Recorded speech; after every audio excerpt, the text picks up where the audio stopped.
꽤 있네 오늘.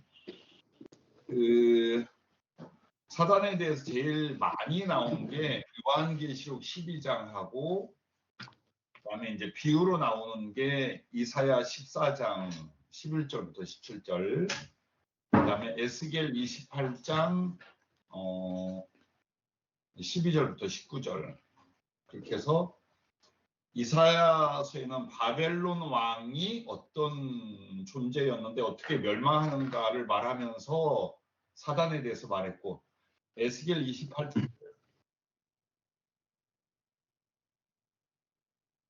어떤 존재인데 그렇게 됐다라는 걸 암시를 하고, 그다음에 이제 그 사단의 그 활동과 멸망의 역사에 대해서는 계시록 12장 1절부터 13장 2절까지 자세히 나오거든. 네. 한번 우리 성경 찾아놓고 볼까? 네. 그 계시록 12장 보겠습니다.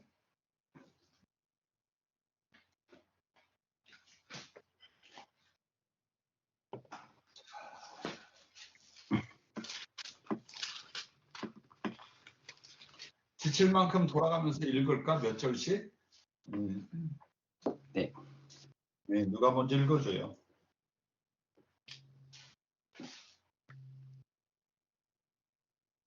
하늘에 큰 이적이 보이니 해를 옷을 입은 한 여자가 있는데 그 발 아래에는 달이 있고 그 머리에는 12별의 관이 있었더라. 이 여자가 아이에게 베어 해산하게 되매 아파서 애를 쓰며 부르짖더라. 하늘에 또 다른 이적이 보이니 보라, 한 큰 붉은 용이 있어 머리가 7이요 뿔이 10이라 여러 마리의 7왕관이 있는데 그 꼬리가 하늘의 별 3분의 1을 끌어다가 땅에 던지더라. 용이 해산하려는 여자 앞에서 그가 해산하면 그 아이를 삼키고자 하더니 여자가 아들을 낳으니 이는 장차 철장의 만국을 다스릴 남자라. 그 아이를 하나님 앞에 그 보좌 앞으로 올려가더라. 그 여자가 광야로 도망하며 거기서 1260일 동안 그를 양육하기 위하여 하나님께서 예비하신 곳에 있더라. 하늘에 전쟁이 있어 있으니 미가엘과 그의 사자들과 용과 더불어 싸울세.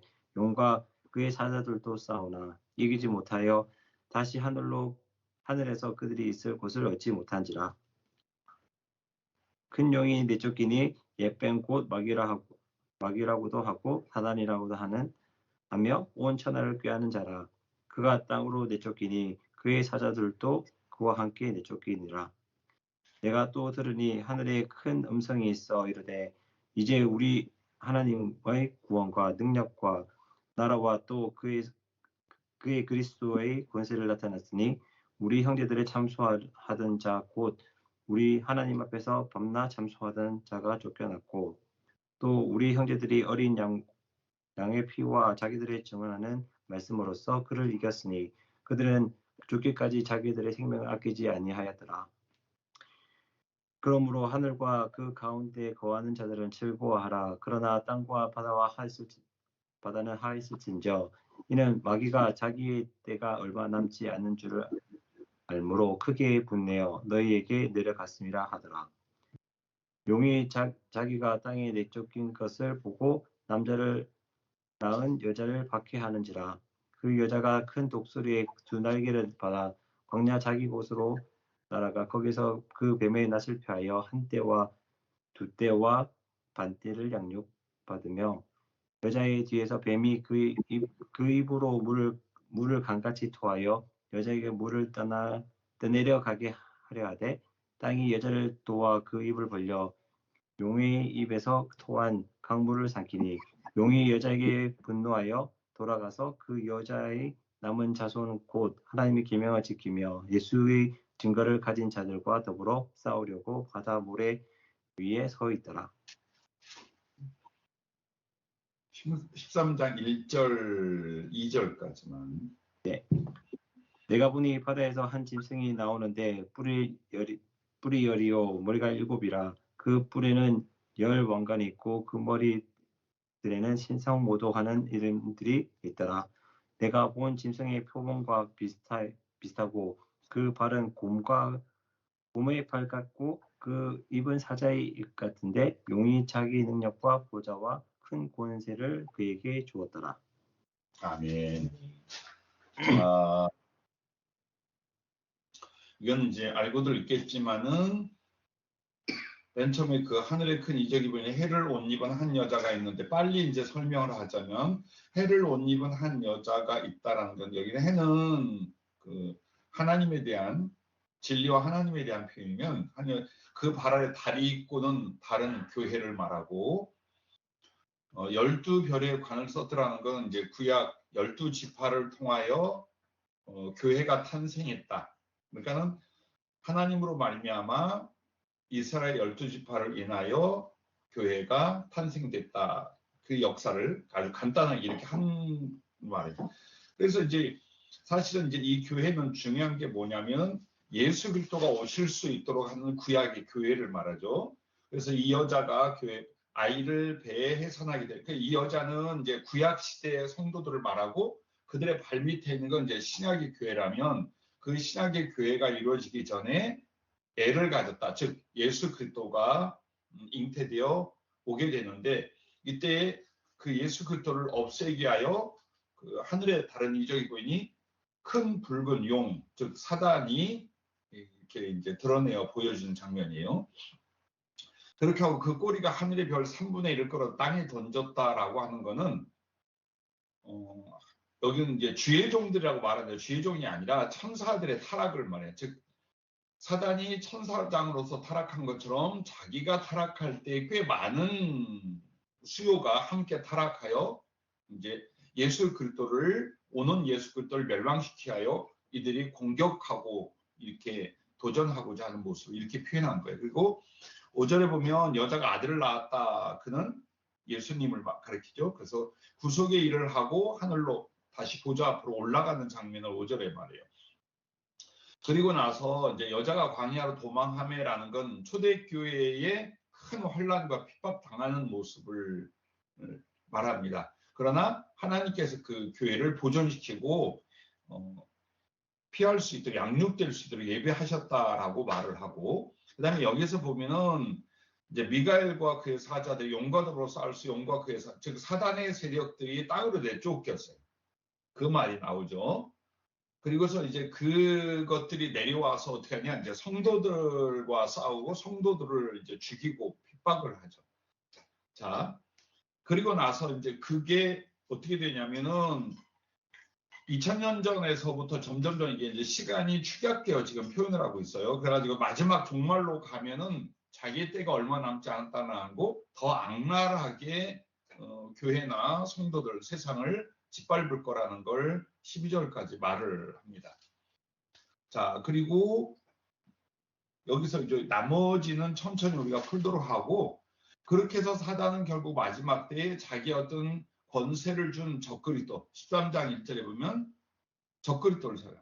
그러니까 사단은 영이기 때문에 육신을 입을 수는 없고 육신을 가진 한 존재를 자기의 모든 권한과 능력을 주어서 자기의 대리자로 세우는데 그게 바로 대환란 때 나타날 적그리스도에 대한 이야기예요. 그래서 여기에서 보면은 재미난 게 뭐냐면 그 뱀이 15절에 보면 여자의 뒤에서 뱀이 그 입으로 물을 강같이 토하여 여자를 물에 떠 내려가게 하려 하되라는데 물은 세상 유혹을 가리켜 말해요. 그런데 땅이 여자를 도와 그 입을 벌려 용의 입에 토한 강물을 삼켰다라고 하는 건 땅이라는 것은 믿음의 사람들이 세상을 이긴 걸 가리켜 상징적으로 그래서 교회는 끝까지 섰다라는 거예요. 그래서 땅은 믿음과 성도들을 말하면 물은 세상과 세상의 유혹에 대한 거예요.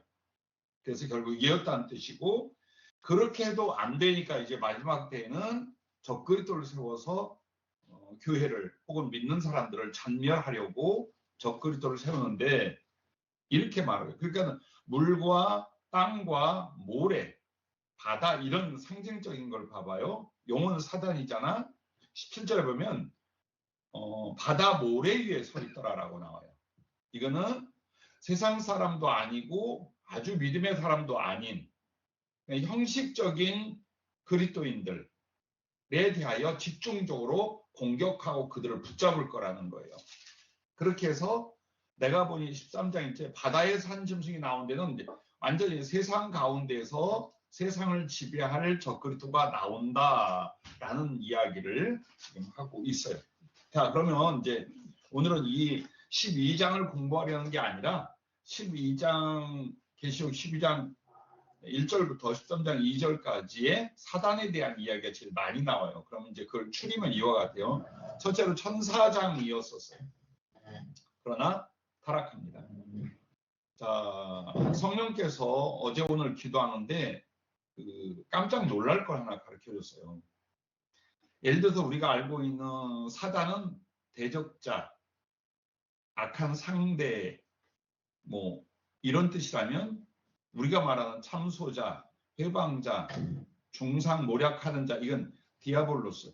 디아볼로스가 헬라어로 그 뜻이고 사단은 히브리어로 대적자 혹은 악한 상대, 즉 하나님께 대하여 신에 대하여 그렇게 하는 존재로서 사단이란 말과 헬라어의 디아볼로스란 말 이렇게 두 개가 사단의 특성을 제일 잘 나타내고 있어요. 근데 처음 천사들에게도 그들을 창조하셨을 때에 아담과 하와, 즉 사람과 같은 선악과와 생명나무 선택의 시험이 있었답니다.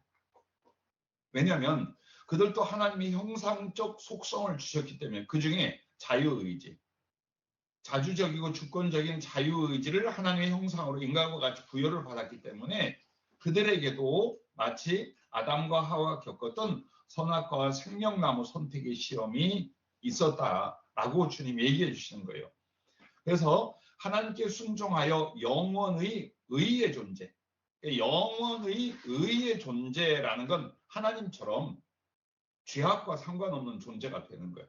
그러니까 처음에 만들어진 존재는 죄를 범할 수도 있고 죄를 이기고 하나님께 완전한 순종할 수 있는 선택이 가능한 존재로 만들어졌고 이 테스트가 지나고 나면은 그들이 만약 사람처럼 하나님께 순종하면은 그들은 영원한 의의 존재가 된대요. 절대로 죄를 범하지 않는, 뒤로 물러가지 않는 그런 존재가 되든지 아니면 거역했을 경우 악의 화신이 되든지 바로 이 시험이 돼요. 그런데 이제 그 루시퍼라는 건 상징적인 표현이죠. 금성, 루시퍼, 계명성 이렇게 말하는. 근데 이 루시퍼는 상당히 천사들과 함께 하나님처럼 되고자 하는 야욕에 붙잡혀서 반역하여 악한 영들이 되었다라는 거예요. 그래서 이사야 14장을 한번 찾아봐요. 구약성경 이사야 14장 12절부터 14절까지 누가 한번 읽어주세요. 이사야 14장 12절부터 14절까지 15절까지로 봅시다. 너 아침의 아들 계명성이여 어찌 하늘에서 떨어졌으며 너 열국을 얻은 자가 어떻게 통해지는고 내가 내 마음에 이르기를 하늘에 올라 하나님의 뭇별 위에 내 자리를 높이리라 내가 북극 지폐의 산 위에 앉으리라 가장 높은 구름에 올라가 지극히 높은 이와 같아지리라 하는도다.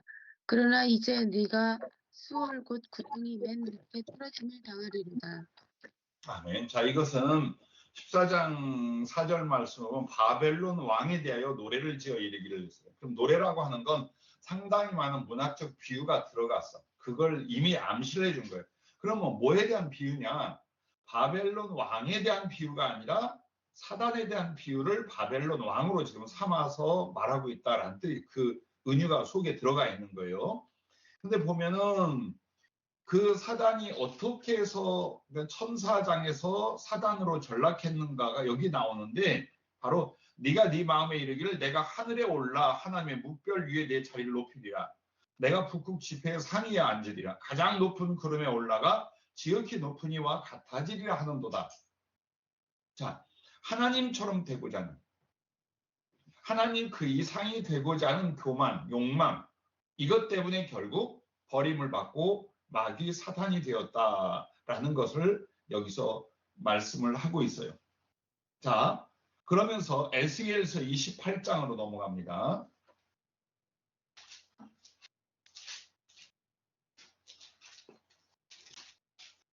에스겔서 28장 2절 말씀 누가 한번 읽어주세요.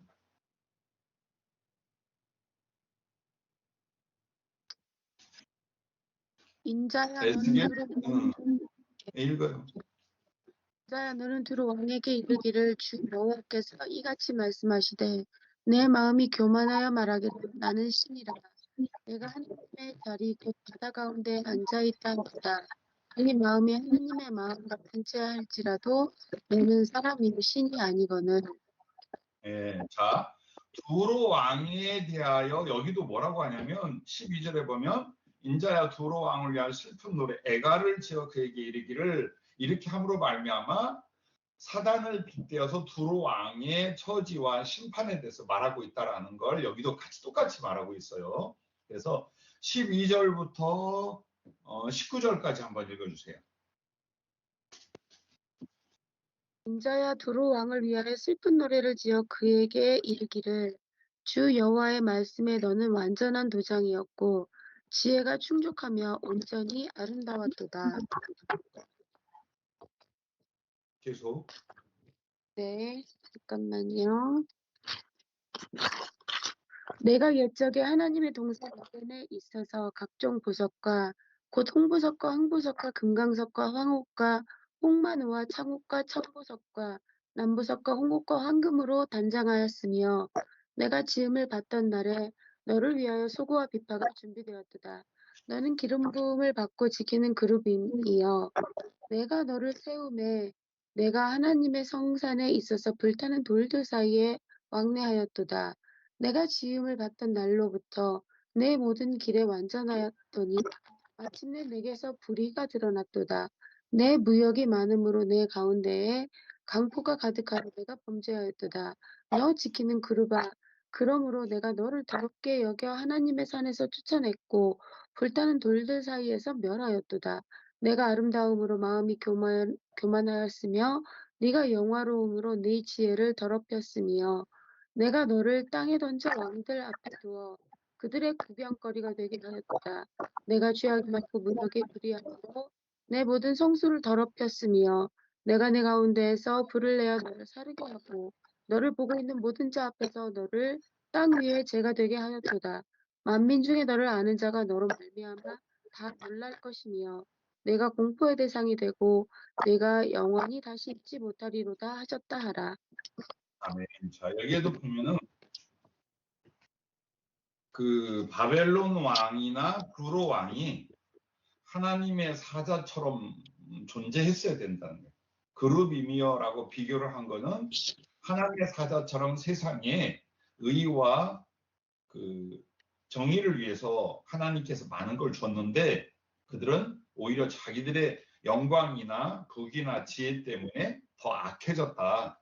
그렇게 하면서 이제 그걸 어디에 비교하냐면 사단이 그러므로 사단이 된 것처럼 너희도 이렇게 영광을 입혀줬더니 결국 멸망하고 사람들에게 공포의 대상이 됐다. 이렇게 지금 말하고 있는 거예요. 그럼 여기서 우리가 사단이 어떤 존재였고 어떻게 타락했는지에 대하여 잘 우리가 여기서 살펴볼 수 있어요. 자, 계속 이제 말을 진행을 하면, 자, 처음에 이 루시퍼 천사장이었던 루시퍼와 함께 많은 존재들이 타락을 했어. 그렇게 된 걸 보고 다른 천사들은 이 사단이 된 결과를 보고 두려워해서 시험을 통과했고 하나님의 의를 획득하게 되었다라고 하셨어요. 그러므로 이후에는 천사가 하나님을 거역하거나 악의 유혹에 넘어가는 경우가 없어, 지금은. 그러니까 사단과 천사들 처음 시험했을 때 그 넘어지는 꼴을 보고 모든 천사는 삼가 조심했고 두려워했어. 그러면서 그 테스트를 넘어갔고 그 뒤 지금 시대에는 천사가 마귀가 되거나 사단의 동료가 되는 타락이 없어. 지금 시대에는 그냥 귀신은 계속 귀신이고 그 타락한 천사는 타락한 천사로 있는 거지 그 뒤에는 없다라고 주님이 말씀을 주셨어요. 그리고는 그게 이제 19절에 에스겔 28장 19절 보면 만민 중에 너를 아는 자가 너로 말미암아 다 놀랄 것이요 네가 공포의 대상이 되고 무서운 자가 된다는 게 아니라 그 존재들에게 두려움을 주는, 천사장도 저렇게 사단이 되고 하나님의 악한 존재가 되는구나라는 걸 천사들로 하여금 먼저 두려움을 줬다라는 암시가 여기에 있는 내용이래요. 자, 그 다음에 사단이 된 루시퍼는 그 하나님을 공격할 수 없고 오직 하나님의 사랑의 대상으로 지음받은 인간들의 타락을 도모하며 미혹하는 자가 되었다라는 거예요. 즉 하나님하고는 상대가 안 돼요. 아무리 달려들어도. 그럼 이제 어떻게 했느냐? 하나님 앞에 인간들이 또 지어진 거예요.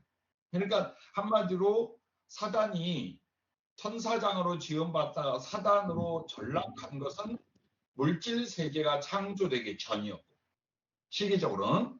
그 다음에 이미 사단이 존재하고 되어버리고 존재하고 있는데 하나님이 인류를 창조하신 거예요. 그 창조하신 것에 똑같이 자기들에게도 하나님의 형상, 그 주권과 자유의지의 선택을 위하여 시험을 허락하자. 이제 이 마귀는 미혹하는 자로, 유혹하는 자로 창세기 3장에 보면 이제 나타나는 거예요. 그래서 창세기 3장 1절부터 6절 한번 보겠습니다. 우리 경기는 들리나 몰라?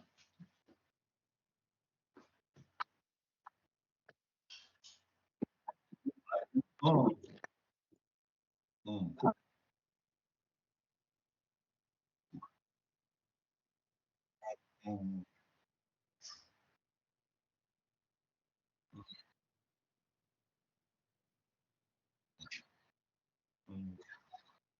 괜찮아, 괜찮아. 자, 창세기 3장 1절부터 6절까지 누가 한번 읽어주세요.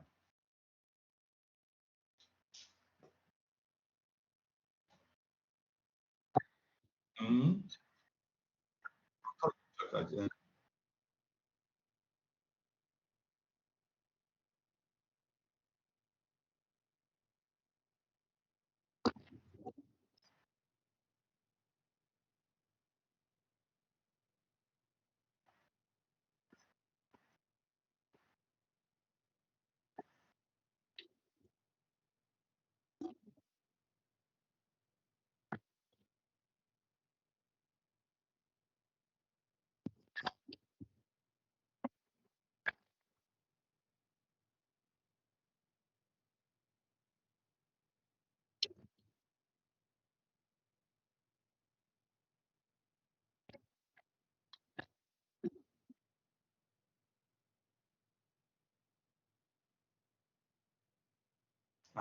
자, 이렇게 해서 조작났네, 이제.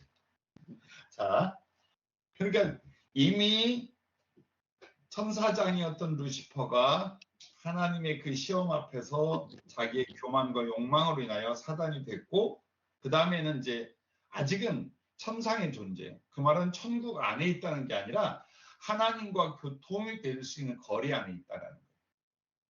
그리고 지옥에는 아직 들어가지 않은 상태예요. 인간이 타락하기 전에는. 그리고 이제 미혹을 했어요. 미혹을 해서 이와 같이 인류가 넘어갔어요. 근데 여기서 차이가 뭐냐면 천사들은 그 다른 천사들이 한 천사와 언약을 맺은 관계가 아니에요. 개별적이야, 전부 다. 그래서 만약에 뭐 루시퍼가 타락을 하고 여러 천사가 타락을 했어도 다른 천사들은 영향이 없어. 근데 인간은 아담과 하와와 함께 그 안에서 모두 다 하나님과 언약을 맺는 관계로 창조가 된 거예요. 그래서 아담과 하와가 만약 하나님께 순종하여 시험을 통과했더라면 모두가 의의 존재가 되고 부활의 상태가 되는데, 그렇게 못함으로 아담과 하와의 육적 후손은 전부 다 일단 죄인으로 태어나고 죄 가운데 있게 된 거예요. 그러니까 천사들은 그건 아니야. 천사들은 그렇게 뭐 후손이 있거나 뭐 공동적인 언약의 관계가 아니라 그냥 루시퍼와 그 일당만 타락하고 나머지는 괜찮았어요. 자, 그것들이 이제 하나님의 가장 사랑의 대상인 인류를 미혹하고 공격을 그렇게 했어요. 그리고 계속 그것은 아담과 하만이 아니야. 마지막 예수님의 재림 때까지, 아니 재림 뒤에 천년왕국 시대까지 사단은 어떤 존재? 꿰는 존재. 유혹하고 미혹하는 꼬이는 존재로 계속 역사를 합니다. 자, 그러니까 한마디로 이거예요. 사단의 타락은 자, 이걸 지금 말하다 말았죠. 그 사단이 된 루시퍼는 그 하나님을 공격할 수 없고 오직 하나님의 사랑의 대상으로 지원받은 인간들의 타락을 도모하여 미혹한 자가 되었다고 창세기 3장 읽었어요. 그리고 인류를 구원할 메시아가 올 때 삼키려고 총력을 기울이게 됩니다. 그래서 요한계시록 12장에 보면 그 아들, 여자가 낳은 그 아들을 삼키려고 했다고 나와요. 그러니까 예수 그리스도를 미혹하여 굴복시키든지 죽여 없애든지. 왜냐하면 왜 이걸 그렇게 했느냐? 사단이 살 수 있는 이유는 자기가 그 타락한 인간들의 왕이 되고 그들을 잡고 주권을 가지고 있어야 돼. 왜냐하면 자기에게 넘겨준 바야. 그래서 하나님도 법적으로 타락하고 죄를 범하여 사단에게 넘어간 자들이란 말이야. 근데 그들을 구원하려고 예수님을 보내는 거야. 그래서 예수님은 사실 만약에 실패를 했잖아? 그러면 사단을 절대 벌하지를 못해. 심판이 없어. 인류와 함께 그냥 그 존재의 세력이 되는 거야. 그런데 그렇게 사단에 넘어간 인류를 다시 찾아오게 하여 그리스도가 오셨고 그 구속을 승리함으로 말미암아 이제는 어떻게 돼? 예수님이 인자 되심으로 심판할 권세가 있다는 게 그 심판이 첫째 누구냐? 사단에 대한 거예요. 모든 인류에 대한 심판도 있지만 사단에 대하여 이제 심판하게 되신 거예요. 그래서 주님이 구속을 이루신 뒤에 하늘에 있던 하늘과 교통할 수 있었던 사단이 번개같이 떨어지는 걸 보았다라고 주님이 하시지. 그리고 계시록 9장 1절에 보면 하늘에서 땅으로 떨어진 무정의 열쇠를 가진 타락한 천사에 대한 이야기가 나와요. 그렇게 해서 예수 그리스도의 구속이 이루어지고 사단은 더 이상 어떤 힘과 영향력을 발휘할 수 없도록 지상으로 내려오며 지옥으로 일단 자기 자리를 옮기게 돼요. 이게 이제 시간적으로는 이렇게 됩니다. 자, 사단의 타락은 물질 세계 창조 이전이었고 하늘에서 쫓겨난 것은 바로 그리스도의 구속 이후이며 한마디로 계시록 12장 7절 8절을 나중에 참고해봐요. 만약 그리스도께서 구속 사역을 승리로 성취하지 못하였으면 사단은 인류를 자기의 것으로 삼아 영원한 악의 세력이 되었을 것이라고 하셨습니다. 그러기에 총력을 다하여 그리스도를 유혹하고 그리고는 죽이려고 한 것이었어요. 자, 그러나 그리스도께서 구속을 이루시니 사단은 하늘에서 쫓겨나게 되었고 이게 누가복음 10장 18절, 계시록 9장 1절 나중에 참조해요. 지옥과 지상을 거점으로 활동하게 되었어요. 자기의 때가 점점점 끝나감을 인하여 더 적극적으로 미혹하고 환난과 핍박을 일으키는 것이 마지막 종말의 때입니다. 이제 예수님 오실 때 점점 심해지겠죠. 그게 결국 적그리스도를 세워서 주님을 대적하고 땅의 전쟁을 일으키게 됩니다. 여기까지가 이제 사단의 사역이 이렇게 이제 나타나는 거예요. 자, 근데 이제 비밀이 뭐냐면 사단은 본래 내 생물 천사라 불리는 천사장입니다. 그러니까 우리가 계시록에 나오는 에스겔에서 계시록에 나오는 내 생물 천사 안에 들어가는 존재였어요. 그리고 그들은 실제로 임재하신 주님이 말한 것처럼 7이었대요. 그때 그들은 7이었으나 하나가 사단이 되자 7이라는 수를 사용하지 않고 이제 세상을 구원할 그리스도의 사역의 계시와 섬기는 군대가 되어 4라는 수를 사용하게 되었다고 주님이 일러주셨어요. 마치 12제자에서 가룟 유다가 배반하고 떨어져 나가듯이 사단이 그 그룹 천사 중에서 그렇게 타락하게 떨어져 나갔어요. 그리고는 7 천사란 말을 안 쓰고 그냥 내 생물 천사로. 그럼 넷이 뭐냐? 그리스도가 세상을 구원하실 세상에 대한 그 사역. 그래서 세상은 항상 동서남북 사시사철 4로 표현이 돼요. 그러니까 4명이란 뜻이 아니라 이제는 그들이 그리스도의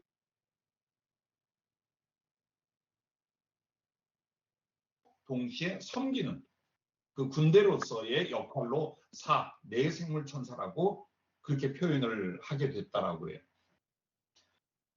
자, 그리고 이제 내 생물 천사에 원래 7 형상이 있었대요. 그러면 그 7 형상이 사랑, 사자, 독수리, 소 이렇게 4개가 나오잖아요. 그거 외에 백마와 비둘기와 나귀가 있고 그 다음에 뱀이 있었어요. 그러면 뱀은 뭘 의미하냐? 지혜를 의미해요. 그래서 창세기 3장 1절에도 그렇게 나오고 그 다음에 마태복음 10장 16절에도 전도자들을 보낼 때 뱀같이 지혜롭고 비둘기같이 순결하라는 말씀이 있어요. 그리고 뱀은 지금 이 모습이 아니야. 그러니까 그 익룡, 우리가 추상해 보는데 제일 가까운 게 뭐냐면 날개가 달린 익룡의 모습. 그러니까 다리도 있고 날개도 있는 익룡의 모습이야. 그래서 얘는 바다와 하늘과 육지를 다 돌아다니고 할 수 있는 존재로서의 상징성을 가진 거예요. 우리가 생각해 뱀이 이렇게 지금 막 이렇게 꾸물거리 이걸로 아는데 그게 아니라 사실은 날개와 다리가 달려 있는 유연하면서도 어디든지 적응이 가능한 최고의 지혜의 존재였었어요. 자, 그래서 그 우리가 이미 내 생물의 그 얼굴의 의미는 다 알죠. 백마는 다시 오실 주님에 대한 표현이고 비둘기는 순결과 화평의 주님을 말하고 나귀는 겸손의 주님을 말하는 거예요. 그랬는데 이제 한마디로 뱀이 탈락하고 비둘기가 들어갔대요. 원래는 비둘기가 아니었는데 비둘기의 형상이 추가되어 있대요. 그러니까 우리는 지금 내 생물만 보고 있지만 사실은 비둘기도 있고 나귀도 있고 백마도 있다라는 거예요. 그 천사들이 계시하는 상징성 안에는. 그래서 다시 7이에요. 7 가지의 형상의 주님의 7 가지의 속성과 사역에 대한 표현이에요. 사실 그게 있다라고 했어요. 다만 뱀은 그 뒤에 하나님이 쓰는 그 상징으로서 완전히 이제 제어가 되고 사단의 상징이 되어버렸죠. 그래서 에스겔서 29장 17절에도 보면 지혜, 그 네 지혜가 이렇게 나와요. 그래서 사단이 그 엄청난 영화로움과 지혜를 가진 자예요. 그래서 그 무역, 두로왕의 무역이 상징하는 게 뭐냐면 사역이, 즉 하나님의 대리자수의 사역이 제일 많았다라는 거예요. 그런 존재가 하나님을 넘보다가 타락하여 사단이 된 거예요. 그래서 뱀은 지혜에 대한 상징으로서 그렇게 표현이 된다. 그리고는 이제 내생물천사 7 중에서 영원히 이 뱀에 대한 상징성은 제외되었다라고 주님이 얘기를 해주셨어요. 자, 그러므로 사단은 유혹의 도구로 지혜를 내세우는 간교를 쓰게 되었어요. 그게 바로 창세기 3장 4절부터 6절이에요. 그러니까 지혜를 말해주는 거예요. 근데 그 지혜, 너희가 선악과를 먹으면 하나님처럼 지혜를 얻게 된다.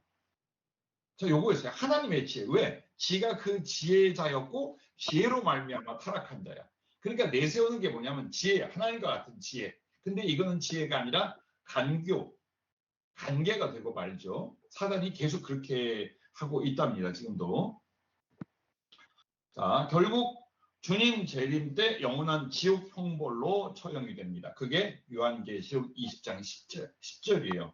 그래서 적그리스도와 거짓 선지자는 사람이었기 때문에 산채로 지옥에 던져져.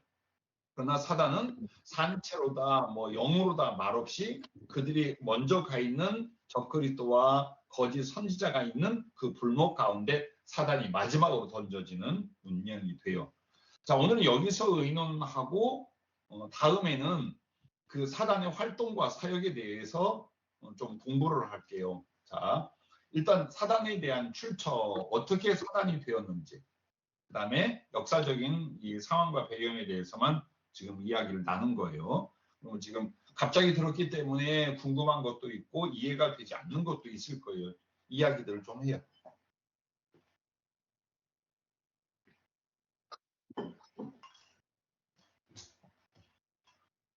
그래서 그 케루빔 그룹이라는 케루빔이라는 말은 천사라는 전체적인 통칭이기도 하지만 솔직히 말하면 하나님의 보좌 영광의 그 가운데 있는 그 천사들이.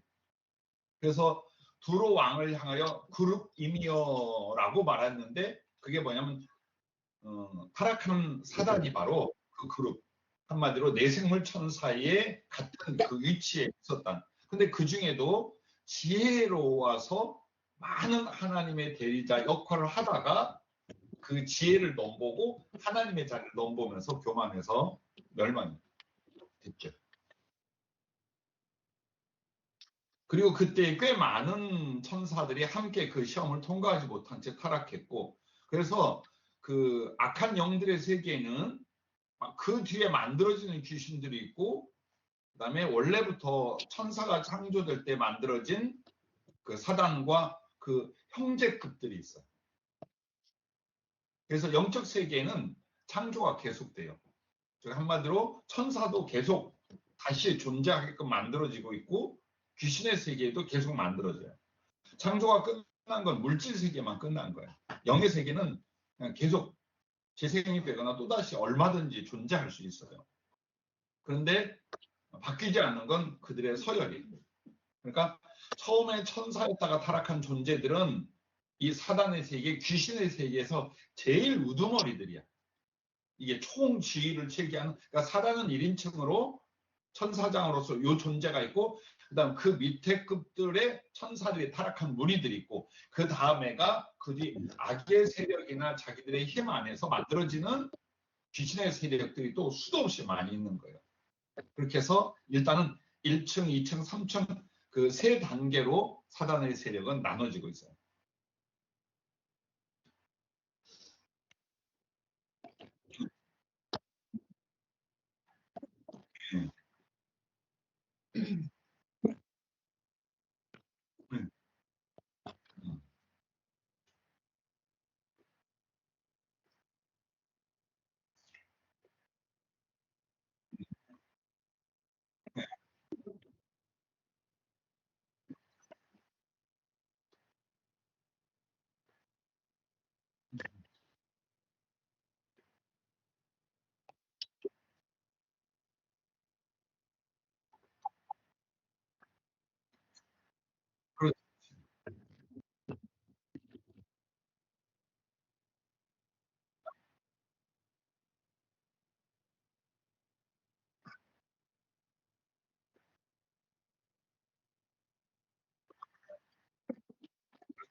그러니까 그 문학적이며 역사적인 표현은 우리 물질 세계 안에서만 이해가 되는 표현이거든.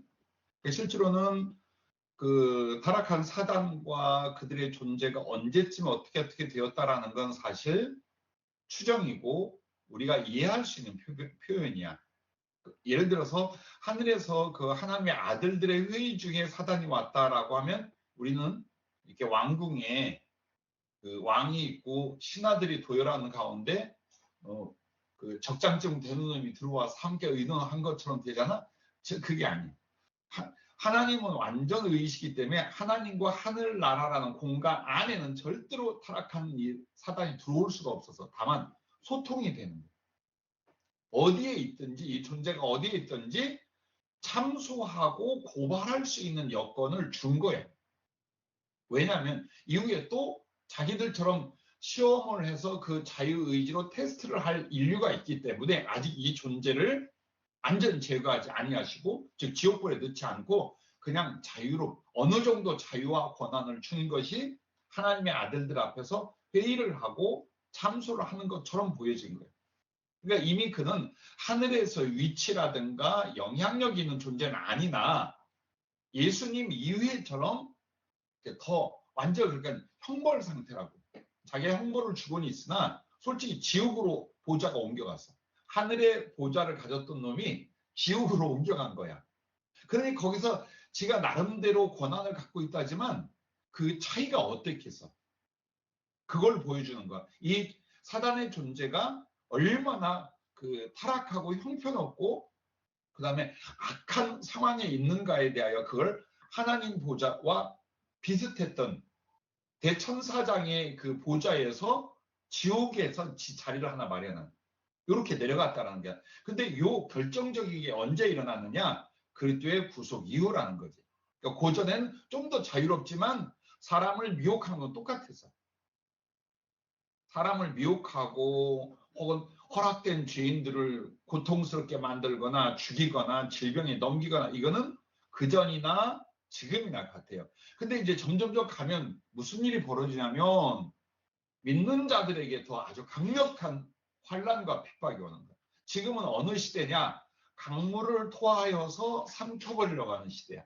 즉 세상의 유혹으로 세상적으로 교회나 성도들이 빠져들어가게 하는 때라면 나중에는 이제 물로 하는 것이 아니라 적그리스도나 기타 사단의 세력이 직접 나타나서 신자들을 죽이거나 무서운 환란 가운데 집어넣거나 하는 시대가 이제 곧 온다. 그걸 계시록 12장에서 연결해서 말해주고 있는 거예요. 그러니까 미혹하거나 뭐 예를 들어 허락된 존재들을 죽이거나 어떤 질병이나 환란을 일으킬 수 있는 권한 안에서는 그때나 지금이나 비슷해요. 하지만 저에게 주어진 권한은 역사의 시간이 갈수록 더 잔인해지고 강력해질 거다. 성경은 그걸 말하고 있는 거예요.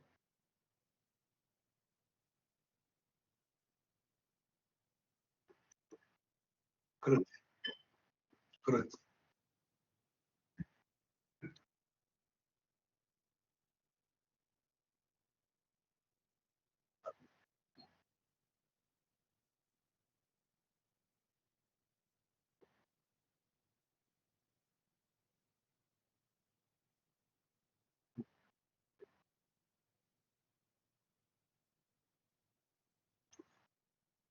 그렇지. 그게 이제 그러면서 동시에 그렇게 함으로써 인류는 탄생하면서 회개하여 주님을 믿을 수 있는 시간을 주님이 주고 있는 거고. 어떻게 했을까도. 그 결국 계시록의 대환란은 이 세상을 보라고자 함이 아니야. 미지근한 성도들이 회개하여 주께 돌아오게 하는 건지고자 함이거든. 그 환란이 일어나는 건 솔직히 말하면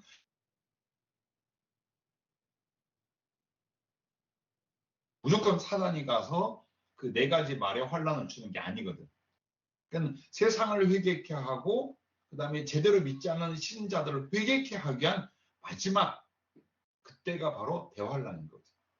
그러면서 이제 그때는 주님이 그 회개를 위하여 환란이나 고난을 허용하는데 누가 그것을 고난을 최대한 발휘하느냐? 사단이 최대한 발휘하게 되죠.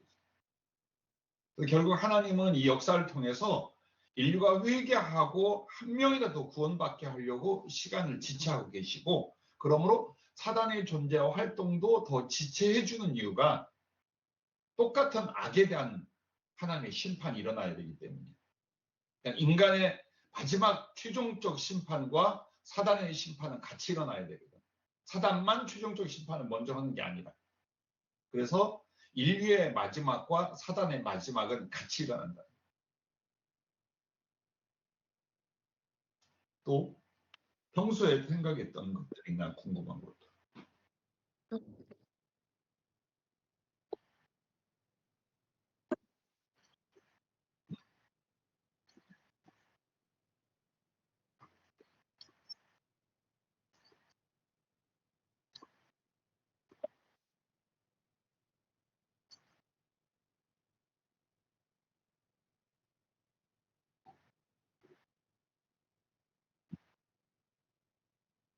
더 더 자신 있게 더 많이 말할 수 있었어. 그리스도가 구속을 이루기 전이라. 그러니까 더 많은 떠벌이의 역할을 한 거예요. 그러니까 주님이 권한을 많이 준 게 아니라 지가 더 자신 있게 많은 말들과 참소, 고소, 비방을 할 수 있었어요. 그런데 그렇게 할 대상들의 모든 죄값을 그리스도가 딱 치워버리니까 이제는 말할 것 없고 말하는 주둥이를 주님이 확 이겨버리는 그런 위치가 되겠다.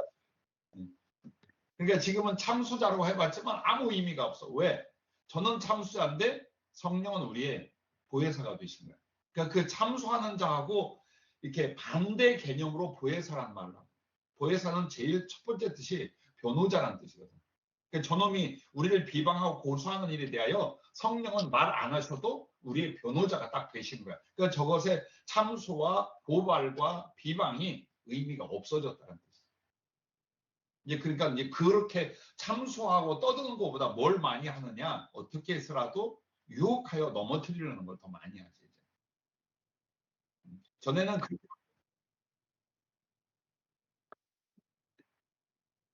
그렇지. 응, 그치. 저도 하나님의 법을 아니까 구속이 이루어졌고 구속이 적용되면 제가 아무리 말해도 할 말이 없거든. 근데 그 일을 하기 전에는 얼마든지 비방할 수 있고 별의별 욕을 다 할 수 있었죠. 그러니까 하나님의 귀가 얼마나 듣기 싫고 괴로우셨겠어. 지금도 우리가 잘못하면 다윗 왕이 그 하나님을 회방했다. 다윗 왕의 그 범죄함으로 말미암아라는 게 일어나 실제로 우리 주님에게 정말 뼈아픈 아픔을 주는 것이 맞아. 하지만 그게 그때 구속 이후와 이전은 그 농도나 깊이 영향력이 엄청나게 차이가 있다라는 거예요.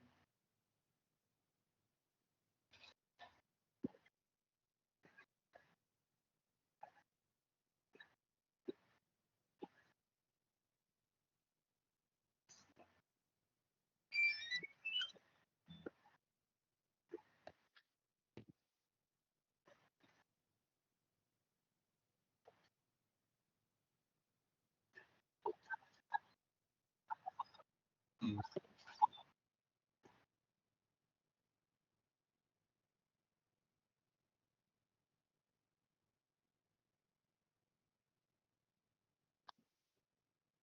자, 우리 이제 경기랑 우리 진경이랑 미국에 사역하면 우리가 기억해야 될 게 뭐냐면 처음 우리들의 만남과 불러주신 성령님의 계획과 뜻이 이런 부분이 있어. 그러니까 우리 하나의 약간의 충성이 아니라 영적인 맥을 주님이 오실 때까지 이어가는 그런 교회나 공동체의 강력한 줄기를 만들어가게 하기 위하여 사실 우리들을 모았어. 그러기 위하여 주님제가 일어난 거고. 그래서 주님제는 특수한 목적과 그다음에 경각심을 위하여 있어. 그냥 한번 은혜 한번 체험해봐라. 이게 아니야. 그만큼 시대가 악하고 주님은 다급하신 거야. 그러니까 특수한 존재들을 특수한 인물들을 세워야 되고 그만큼 강력한 영적 싸움을 싸울 용사들을 세워야 되는데 개별적 성령의 은혜를 경험함보다도 그럴 때 인격적으로 성령님이 정말 사람들을 만나 심령을 사랑과 충성으로 확 바꿔놓는 거예요. 그러기 위하여 주님의 임재라는 사건은 일어난 것이지 그 개인적인 누구의 영광이나 혹은 그냥 몇 마디의 어떤 체험을 위한 것이 아니에요. 그래서 우리가 주님의 임재와 함께 뭐가 있었냐면 자 계시록에 나오는 두 증인과 그다음에 그 두 증인이 언제 나오냐면 적그리스도가 나타나 활동하고 난 그 뒤에 나와. 그래서 이 적그리스도가 어떤 영적인 개념이 아니라 실제 인물이듯이 두 증인도 실제 인물이 있을 거예요. 그 사람들이. 그래서 어느 시대마다 적그리스도의 후보가 있었고 두 증인의 후보가 있었어요. 그 후보라는 말은 만약 그때가 마지막이라면 그 존재가 적그리스도가 되고 이 존재들이 마지막 때 두 증인처럼 강력한 능력으로 복음을 전하며 사단의 세력을 제거하고 영혼들을 세우는 이 일이 그 시대에 일어나는 거야. 다만 똑같은 그런 형상을 가지고 그렇게 인류를 타락시키거나 죽이거나 악을 행하는 존재가 있는가 하면 성령으로 말미암아 그리스도를 향하고 구속의 일들을 위하여 더 헌신되는 성령의 사람들이 또 있는 거야. 이게 계속 흘러가면서 있어. 이 두 존재들이. 그래서 요것 중에 이 두 증인과 유사한 혹은 두 증인을 닮아가는 성령의 용사들을 세우고자 주차장 교회를 세웠고 주님이 그래서 우리들을 불렀던 거예요. 그래서 단지 그냥 사역이 아니야. 정말 진리와 성령이 완전히 사로잡혀서 강력한 사역을 하면서 중요한 건 후배들을 세우는 거예요. 성령으로 복음을 위하여 목숨을 바칠 후배들이 계속 이어져 가는 거야. 주님 재림 때까지. 왜? 사단은 그렇게 하고 있거든. 사단은 자기의 제자나 적그리스도가 될 놈들을 수도 없이 전 세계에 세워. 세상 유혹으로 말미암아 악을 조장하고 인격을 타락시켜서 만들고 있어. 그러면 성령도 역시 어떻게 하겠어? 정말 선과 의를 위해서 성령에 잡힌 하나님의 사람들을 세우고자 하거든. 그래서 그렇게 세워서 영적 싸움을 싸우게 하게 한 그 머리로 주님의 임재라는 사건이 일어나는 거예요. 그리고 실제로 지금보다 더 처음 주님의 임재가 일어났을 때는 성령의 권능과 능력이 훨씬 우리 교회에 강력하게 일어났어요. 그래서 영적인 세력들을 꺾으며 많은 사람들에게 성령을 나누는 이런 일이 이어지고 그걸 이어서 가게 하려는 거거든. 그래서 우리가 주님의 임재를 통하여 내게 얼마나 은혜와 사랑을 표현해 주냐. 이건 어린아이 때 이야기야. 이제는 그게 문제가 아니야. 그 주님의 임재의 목적에 대해서 우리가 알아야 되거든. 왜 예수님은 그렇게 하시는가? 잡음도 많고 오해도 많은 이 일을 왜 하고 계신가? 그래서 그 중에 정말 성령과 그 주님의 임재의 접촉을 통하여 아주 충만하고 강력한 충성된 종들을 세우는 거거든. 사실 우리 진경이나 경기가 20대 때 우리 처음 교회 왔을 때는 평범한 청년들이었어요. 누가 미국까지 가서 이 고난의 세월을 겪으면서까지 주의 종이 되고 여기까지 설 거라면 아무 생각 안 했잖아. 근데 이거는 단지 시작일 뿐이야. 처음부터 주님 말씀한 것처럼 전 세계를 향한 어떤 비전과 강력한 능력 사역들이 있다는. 그래서 그걸 절대로 놓치지 말고 지금은 힘들고 작은 사역 같지만 그 비전을 위해서 말씀과 기도에 전심전력하고 있으라는. 그것 때문이야. 그러니까 나도 역시 내가 우리 교회를 얼마나 키우고 뭐 여러 가지 도움을 나누고 뭐 이 나라 저 나라 복음 전다니고 이것보다 더 중요한 것이 성령과 진리에 잡힌 하나님의 용사들을 세우는 문제. 그걸 해놔야 돼. 그래서 단 한 사람이라도 계속 이어서 그렇게 일어날 수 있는 용사들을 세워야 되거든. 나는 많은 주의종들이 그 사명 갖기를 바라는 거야. 내가 다 못하면 내 후배가, 내 제자가, 내 자식이 반드시 이걸 주님을 위해서 해야 된다. 이런 일꾼들이 세워야 된다. 사단은 얼마든지 세웠는데 전 세계에 왜 크리스찬은 믿음의 사람들은 그런 용사들을 못 세우냐만. 그래서 일어났던 일이야 지금.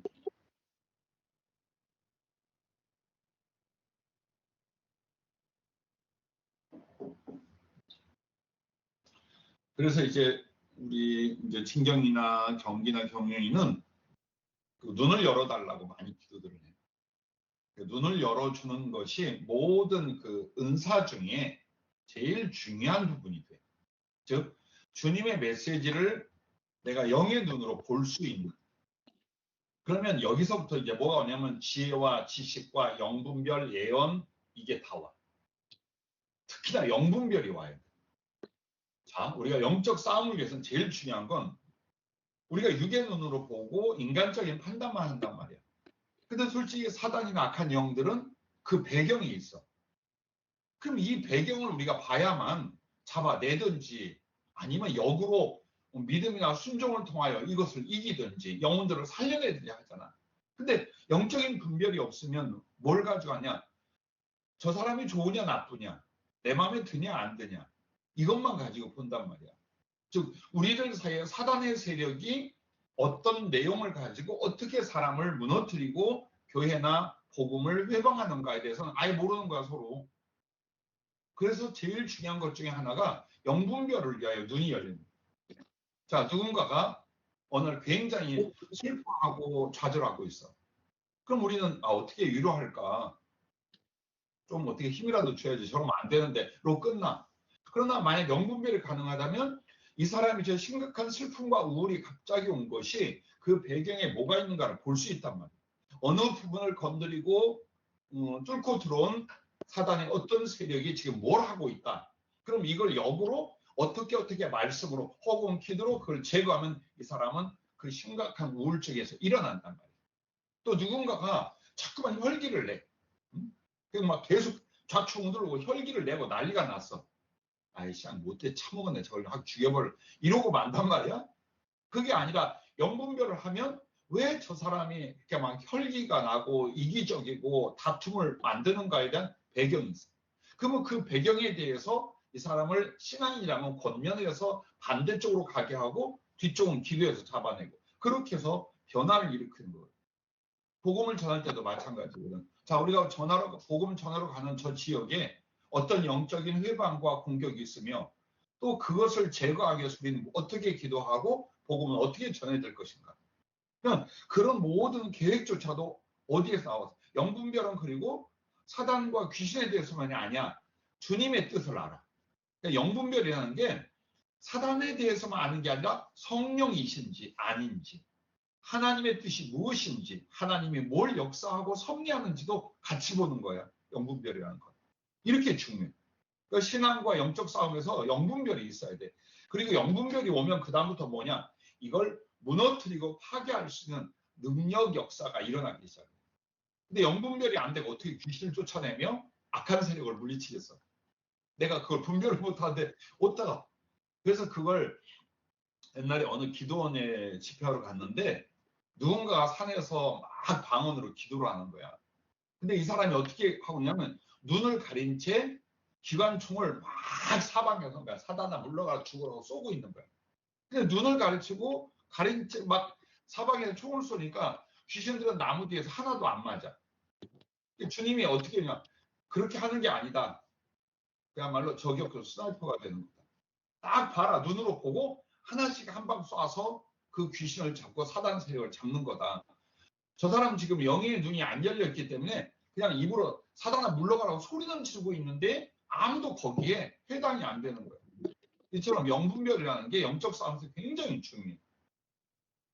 그래서 이 부분을 놓고 주님, 그냥 우리가 일방적으로 환상을 좀 보는 게 아니라 영분별의 지혜와 능력을 위하여 주님 우리의 눈을 열어주십시오. 그걸 해.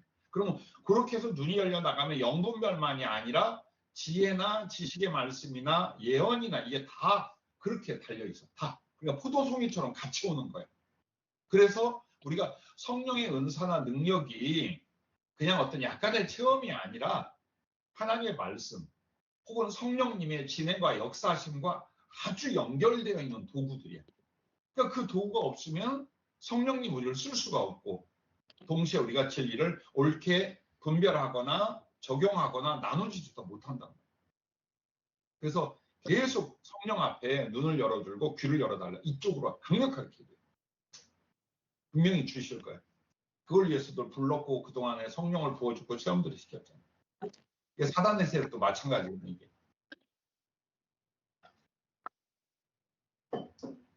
자, 예를 들어서 우리끼리만 알자고 본인이 저기 앉아서 조느니까 못 들을 거야.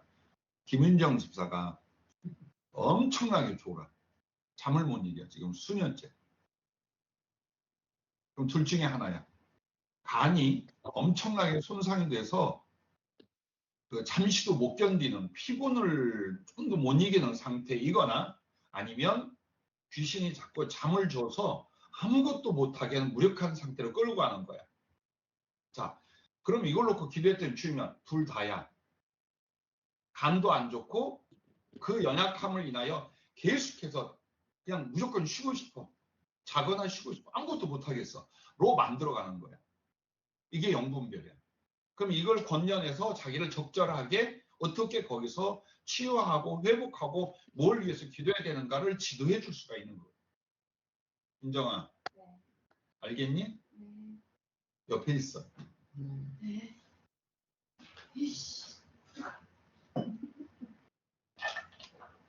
그래서 봐봐. 뭐 이제 본인이 있으니까 흉될 거 없잖아. 자기가 어느 날 봤어. 그러니까 만사가 귀찮고 싫다 하는데 뱀이 옆에 와 있는 거야. 파란 뱀이. 그리고 그 뒤부터 뭔가를 열심히 내면 이 뱀이 힘을 잃어. 저쪽 갈색으로 바뀌거나 도망가서 안 나타나. 근데 마음속에 모든 게 귀찮아, 싫어, 아이고, 하지? 그럼 뱀이 싱싱하게 살아서 가까이 다가오는 거야. 본인이 이걸 경험을 해. 이게 영분별이거든? 그럼 분별만 했지 몰아내지 못하는 거야. 그러니까 영을 분별하고 나서 능력의 은사가 필요한 거 뭐냐? 분별한 그것을 잡아내는 거야. 그러면 존재와 상황과 인격과 영적 상태 확 바뀌어버린다고. 그렇게들 해나가는 거예요. 그러니까 안 그러면 이제 그냥 서운하고 믿기만 하고 왜 저렇게 살아? 왜 저런데? 이제 서로 이렇게만. 이게 또 하나 이제 사단의 그 획책이지 한마디로. 다른 사람은 상태가 안 좋고 괴로워 죽겠는데 여기서 아 심하다 어쩐다 하면서 서로 사랑과 신뢰가 무너지게 만든단 말이야. 근데 영적 분별을 하면 왜 그런지, 그러므로 우리의 동지를 어떻게 건져야 되는지 이쪽으로 가게 되는 거야. 이 문제가 굉장히 중요한 문제죠.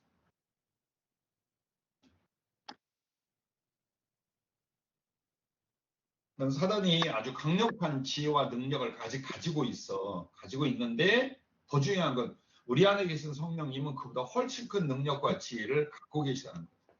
그래서 우리에게 충분히 성령님을 의지하라는 이유가 그거야. 즉 한마디로 성령이 아니면 저렇게 사악하고 간계와 능력이 있는 사단의 존재와 괴계를 우리가 어떻게 간파하고 이기냐고. 절대 못한다는 거거든. 그래서 사단과 함께 성령이 부하. 그러므로 얘는 참소자요, 성령님은 변호자야.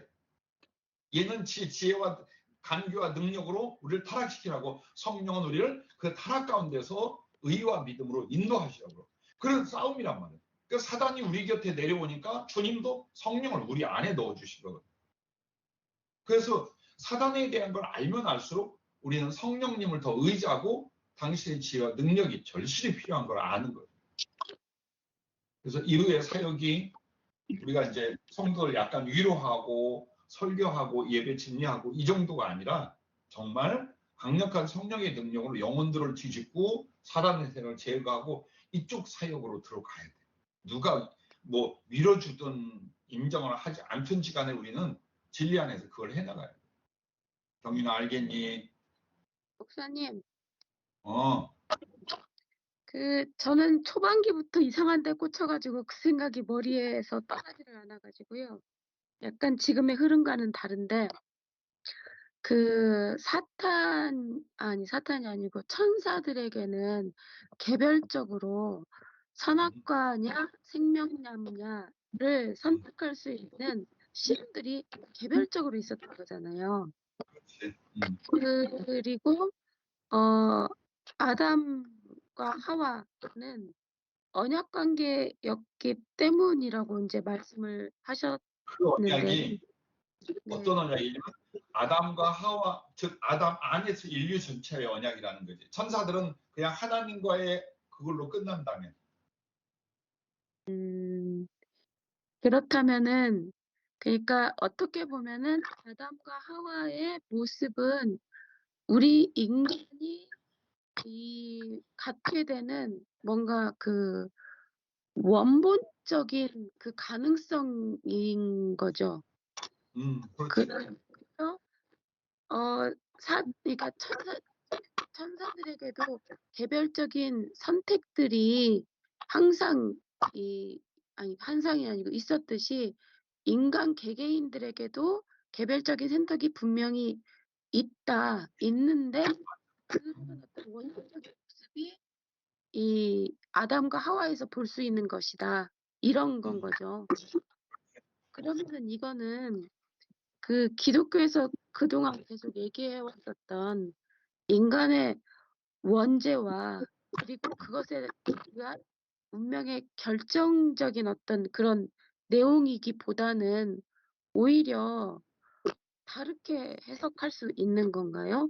즉, 거기서 문제가 되는 건 뭐냐면 무력한 인간은 예수님이 죽으시는 걸 기다릴 수밖에 없는 거예요. 예수님 이후에는. 그러니까 아니 예수님 이후에가 아니고 예수님이 오시는 것을 기다려야만 하는 거고, 그리고 그 오신 다음에는 그 다음엔 또 어떻게 되는 건지가 또 문제가 되는 거고 그런 거 아닌가요? 인류가 문제가 되는 게 아니라 경영이가 문제가 되는 거지. 자, 봐봐. 예수라는 이름으로 그리스도로 주님이 오시기 전에도 구원은 믿음으로였어. 그래서 처음부터 예를 들어서 아담과 하와가 범죄한 뒤에 바로 뭐가 나타났어? 하나님께 제사 지내는 게 나타났지. 아벨과 가인에게. 그것은 앞으로 오실 그리스도로 말미암아 너희의 죄 사함이 있다라는 걸 일러준 거야. 그러니까 그들은 앞으로 오실 예수 그리스도와 그의 공로를 미리 믿어서 구원을 받고 건짐을 받는 거고, 그다음에 예수님 이후에 태어나는 우리는 지나간 예수님의 십자가를 바라보는 믿음으로 구원을 받아. 그래서 우리가 죄인으로 태어났지만 이건 가능하다는 거야. 죄인이라고 하는 건 무조건 하나님을 다 거부하는 것이 아니야. 즉, 죄 가운데 있기 때문에 하나님을 모르고 하나님의 사랑도 모르고 하나님을 따를 수 없는데, 그들에게 다시 하나님의 사랑과 진리를 가르쳐 줄 때에 선택의 공간이 누구에게나 있어. 요 부분을 하나님이 뚫고 들어오시는 거야. 안 그러면 인간은 운명이지 예수님을 믿는데 자기 의지는 요만큼도 없는 거야. 그래서 이걸 가르쳐 뭐라고 하느냐? 씨라고 그래. 나는 그것을 씨라고 말해. 씨는 산 것도 아니고 죽은 것도 아니야. 근데 그 씨가 흙에 떨어져서 거기서 자라나면은 30배, 60배, 100배의 결실을 맺는단 말이야. 근데 이 씨가 우리를 어떤 씨앗이 우리를 구원하게 우리를 인도하느냐? 하나님을 사랑할 수 있는 가능성의 씨. 우리 안에. 그러니까 인간 안에 그 죄 가운데도 이건 할 수 있단 말이야. 하나님을 선택할 거냐, 아니면 그 하나님 필요 없다고 할 거냐만큼은 가능해. 어떤 인간이든지. 단지 그거야. 그러니까 스스로 깨끗하고 의롭고 믿음을 만드는 게 아니라 하나님의 사랑과 진리를 다 부어줬을 때에 이런 하나님이시니까 이런 하나님을 믿어야지 난 이런 하나님을 사랑해 할 수 있는 그 씨앗이 가능성의 씨앗이 누구에나 있어. 반대로 요 씨앗 대신에 이게 있어. 필요 없어. 하나님이 그 지랄이고 선이고 의고 없어. 그저 꼴린 데 살다 죽는 게 최고지 라는 씨를 가진 사람이 있어. 이게 인간의 선택이야. 근데 이거는 아무도 드러나지 않아. 그리고 하나님도 이걸 바꾸시지 않아. 다만 이 둘에게 이 두 가지의 씨앗에게 당신의 보혈과 약속과 사랑과 성령의 모든 애를 다 부어줘. 그러면 하나님을 사랑할 가능성 있는 씨앗은 이게 발화가 되고 30배, 60배, 100배로 믿어 구원에 이르게 되고 하나님이 뭐고 지랄이고 필요 없어. 나는 죄고 육신이고 세상이면 다지 라는 씨앗은 아무리 하나님의 은혜가 오고 진리가 와도 그걸 저버리고 그쪽으로 가는 거야. 목사님, 그 말씀하실 때 이해가 되면 이해가 된다 하고 말을 해야지. 그래야 내가 알아듣지. 네, 이해가 되면서 그 말씀하신 내용이 저한테는 어떤 식으로 이미지가 만들어지냐면은 아담과 하와가 선악과를 선택하기 이전 상태가 도화지에서의 그 하얀색 도화지 바탕이었다고 한다면 그 이후에는 인류에게 예를 들어 도화지가 있으면은 흰색이 한 80%, 90%에서 검은색으로 바뀌고 10%나 20%가 흰색으로 바뀌었고 그것이 씨앗 같은 그런 이미지? 그게 좋은 표현인 게 뭐냐면 이 단어를 생각해봐. 타락, 완전 타락. 완전 타락은 사단이야. 사단을 가르쳐 완전 타락이고 인간은 타락이야. 그럼 이 말이 뭐냐? 가능성의 여지가 남아있는 타락이라는 거야. 구원의 그게 뭘로 나타내면 도피성. 도피성에 들어갔는데 누가 거기서 구원을 받아? 실수로 사람을 죽인 경우는 제사장이 죽을 때까지 그 성에 머물러 있다가 자유하게 돼. 근데 일부러 사람을 죽인 자는 도피성에 가도 끌어내어 죽여. 그럼 일부러 고의적으로 살인한 게 누구냐? 마귀야. 얘는 완전 타락이야. 즉 하나님의 구원의 욕구가 없어. 근데 인류는 내가 원해서 죄진 게 아니야. 아담 때문이야. 사단 때문이야. 그러니까 내가 죄 가운데 있을지라도 완전 타락이 아니라 구원의 가능성의 여백이 남아있는 타락이란 말이야. 즉 무능력이라는 거야. 인간은. 그래서 구원의 가능성의 작은 여백 안에 하나님이 막 그 사랑과 진리와 성령을 막 부어주는 거야. 근데 그 가능성 안에서 어떤 놈은 필요 없어. 세상이고 육신이고 살다 마는 거지 하고 이쪽을 선택하고 그리고 또 어떤 존재는 그 선택 안에서 내가 이렇게 목숨을 죽일 놈이라도 정말 하나님은 살아계시 나를 사랑했구나. 그러니까 내가 죄인이지만 내가 이 하나님을 의지해야지 하고 그쪽으로 치우친단 말이야. 요 여백은 모든 인류에게 남아있다는 거야. 그래서 성경은 하나님의 선택에 대해서 말하는데 이게 뭐냐? 구원받고 거듭난 사람들을 가리켜 네 공로가 아니야. 하나님의 은혜와 선택이었어를 말하는 거야. 그러나 죄 가운데 있는 사람에게 주님이 말할 때는 네가 믿어 구원을 받는다고 말하는 거야. 즉 그것은 나의 선택의 여지를 끌어내라는 거야. 그래서 우리가 칼빈 주인이 이걸 서로 나눌 필요가 없어. 다 성경에 써 있어. 이게 종합되어서 이해할 것 만들어야지. 응? 구원은 하나님의 절대 주권, 맞아, 절대 주권이야. 그러나 인간에게 어떤 게 있다는 거야? 가능성의 여백이 조금 있어. 요걸 이제 하나님의 선택이라 말하는 거거든. 그래서 인간이 구원을 얻어도 공로가 하나님의 100%. 인간이 죄인이 되어도 자기 책임이 100%야. 이 결론 이렇게 나는 거야. 자, 다른 거. 저는 그 연금병 말씀하실 때 어떤 생각이 드냐면, 그러니까 하나님은 그 백성에게 좋은 것도 주시고 나쁜 것도 주시는데 그것이 좋은 것이든 나쁜 것이든 그 안에서 어떤 모양으로 하나님을 선택해가는지를 그냥 모든 시간 속에서 시험하시는 것 같은 생각이 들어요. 그래서 말로만 또는 스스로만 듣거나 내가 말하는 상황들이 실제 우리 삶에서 일어나는데 그것을 뭐라고 해야 되나? 계속 믿음 쪽으로 하나님을 어떤 상황에서든 하나님을 선택하는 쪽으로 가게 하는 것, 그것이 영분별에서 가장 중요한 어떤 역할인 것 같아요.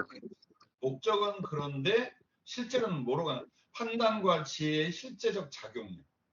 실제로 그게 일어나는 거예요. 그러니까 막연한 믿음, 막연한 말씀에 대한 순종이 아니라 상황, 여건, 배경, 진행 모든 부분에서 하나님은 지금 뭘 하고 계시고 마귀란 놈은 뭘 어떻게 하는지를 정확하게 파악하려는 거야. 그래서 반드시 이게 하나님의 사람, 특별히 주의 종들에게는 있어야 된다.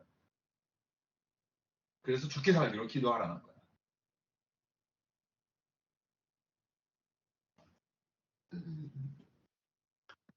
그리고 목사님 또 질문이 있는데요. 그러니까 그 아담을 첫째 아담이라고 예수님을 두 번째 아담이라고 비교를 하잖아요. 그러면서 첫째 아담이 범죄했을 때 죄악이 들어왔고, 그리고 예수님께서 둘째 아담 예수님께서 이제 십자가에 돌아가심으로써 이제 생명이 우리에게 왔다 하는데, 그런데 이제 사람들은 이제 생각하는 거 뭐냐면은, 그러면 아담의 한 사람의 책임으로 해서 죄악이 이제 죄에 들어왔잖아요.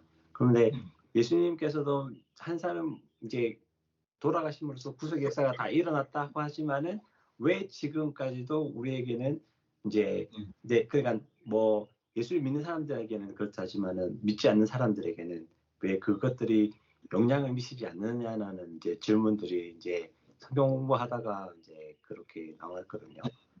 그거를 네. 그거는 예를 들어서 언약 관계 안에서 둘째 아담이라고 주님, 즉 인류의 대표로서 언약 관계를 말한 것뿐이지. 네. 그가 우리의 대표였기 때문에 그가 하신 일이 아무도 상관없이 무조건 다 해당되는 건 아니야. 왜 그러냐면 주님 당신 자신이 생명나무이면서 선악과예요.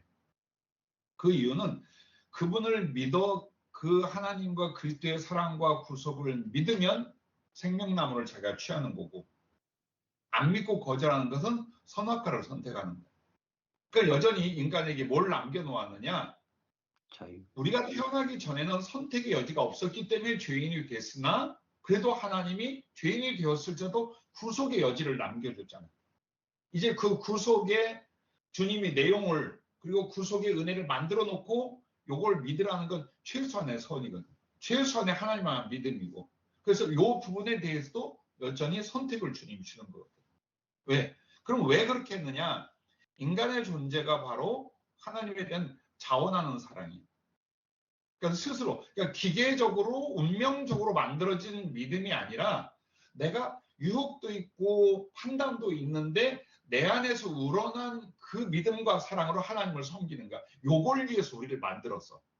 그러니까 계속해서 아담과 하와에게도 선택을 허락했고 그리스도의 구속의 근거를 만들어 주신 뒤에도 인류에게 다시 뭐라냐? 네 자유, 즉 너의 선택적 그 의지로 해라라고 하시는 거거든. 그러니까 인간은 구원이 그냥 입혀지는 게 아니라 내가 옳은 걸 분별하고 사랑을 깨달아서 그걸 잡으라는 거거든. 그래야 그 구원과 하나님과 함께하는 영생이 유효하고 그들에게 복된 것이지, 만약 모든 악함과 더러움이 그대로 있고 하나님을 거부한데도 구원이 왔어. 그러면은 선악과를 따먹고 또 생명나무를 따먹는 결과가 돼버린단 말이야. 이 관계가 있어. 그러니까 이걸 세밀히 살피지 않으면 당연히 아담이 대표로 해서 죄인이 된 것처럼 그리스도가 구속을 위해서 모든 인류가 다 구원을 받아야 되지 않느냐. 근데 거기에 제일 중요한 창조의 원리, 그것은 구원의 원리인데 그게 바로 우리의 자원하는 심령의 선택이거든. 그래서 선택할 수 있는 모든 은혜와 일을 다 만들어 놓고 우리에게 그 선택의, 즉 내 마음에서 자원하여 하나님을 인정하고 사랑할 수 있는 요것만을 보시는 거거든. 그 인간의 창조 목적이 그거야. 그래서 계속 그건 따라붙는 거거든. 언제까지? 천국에 들어갈 때까지. 즉 육을 탈락시켜버릴 때까지는 그게 우리에게 늘 작용하는 거예요. 예를 들어 우리도 지금 구원을 받았어. 성령을 받았어. 그래도 내가 예수님을 저버릴 수 있단 말이야. 우리 절대 안 돼. 왜 안 돼? 죄인이고 우리가 어떻게 타락할지 몰라. 다만 매일매일 이 믿음과 사랑을 지켜가는 것이 우리의 구원이지, 이제 우리는 다 됐어. 아무거나 해도 돼. 그건 아니거든. 그러니까 끝없이 하나님의 은혜를 입으며 그 은혜를 따라가는 그 자원하는 선택. 이것이 이제 우리를 주님 앞에 영원히 인도하는 거란 말이에요. 그 내용을 누군가가 만약에 그 내용을 가지고 질문할 땐 그 선택에 관한 창조 목적이 인간은 이렇다. 그 부분에 대한 이제 연결로 설명을 드립니다.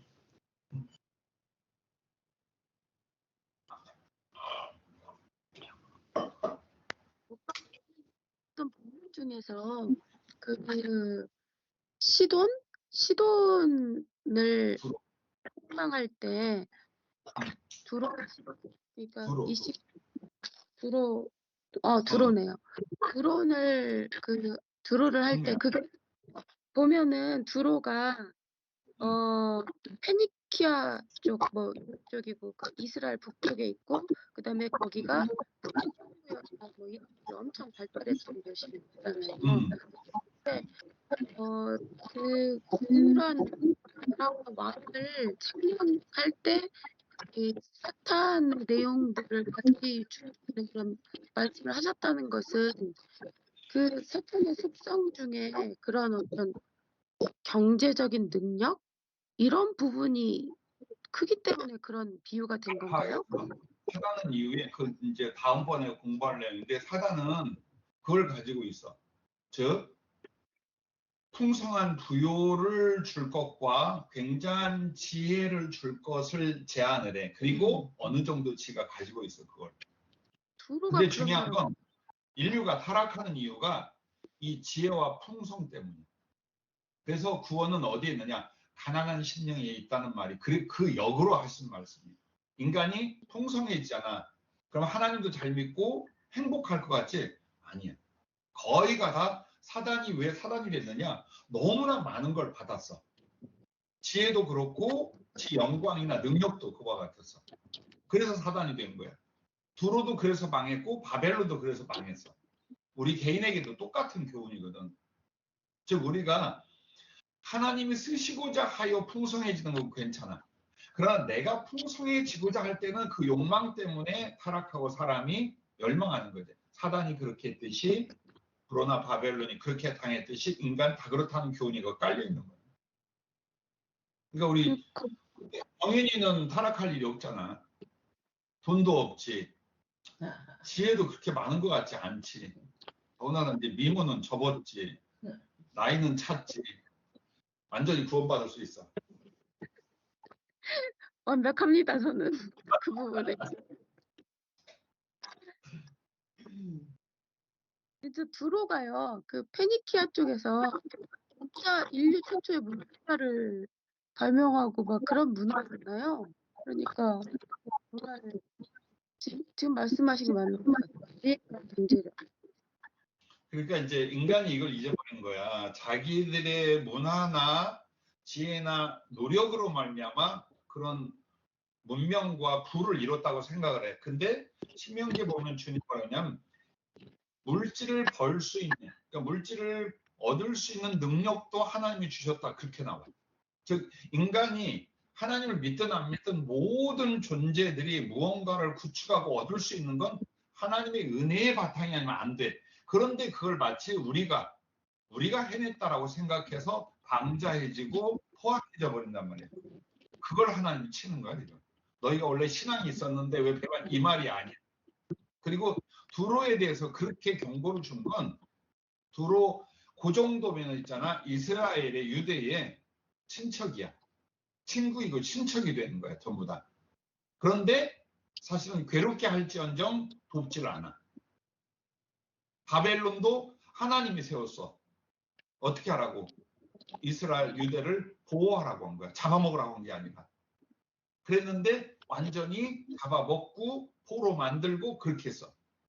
그래서 즉 하나님의 그 모든 섭리의 제일 가운데가 어디냐? 자기가 사랑하는 백성에게 어떻게